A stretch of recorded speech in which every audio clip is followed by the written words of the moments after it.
আওয়ামী লীগকে ক্ষমতা থেকে সরাতে বিএনপি নতুন করে ষড়যন্ত্র করছে বলে দাবি আওয়ামী লীগ নেতাদের। বিএনপি ষড়যন্ত্র মোকাবেলায় নেতাকর্মীদের সতর্ক থাকার আহ্বান জানিয়েছেন তারা।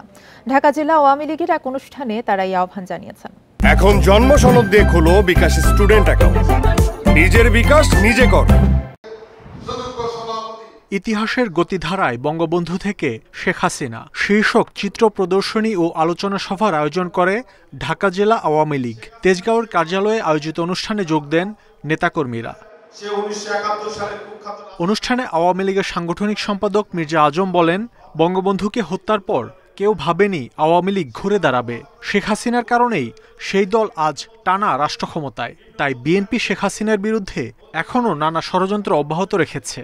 বিএনপি চেয়ারম্যানের দায়িত্ব থেকে সার্বক্ষণিকভাবে শেখ হাসিনাকে হত্যা করার জন্য, আওয়ামী লীগকে ক্ষমতাচ্যুত করার জন্য, এই বাংলাদেশকে আবার পুনরায় পাকিস্তান বানানোর জন্য আজকে তারা চেষ্টা করছেন।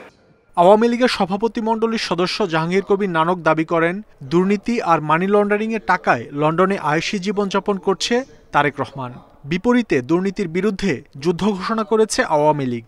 দুর্নীতির বিরুদ্ধে আমাদের যুদ্ধ জয় করতে হবে। লন্ডনে বসে কোত্থেকে আসে টাকা, অর্থাৎ বাংলাদেশের হাজার হাজার কোটি টাকা যে লোপাট করে মানি লন্ডারিং করেছিল, সেই টাকা এখন তিনি উপভোগ করেন।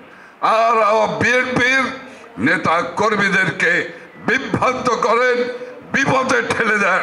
এর আগে চিত্র প্রদর্শনী ঘুরে দেখেন আওয়ামী লীগ নেতারা। পরে তা সর্বসাধারণের জন্য উন্মুক্ত করা হয়। মাহমুদ শরীফ, ইন্ডিপেন্ডেন্ট নিউজ, ঢাকা।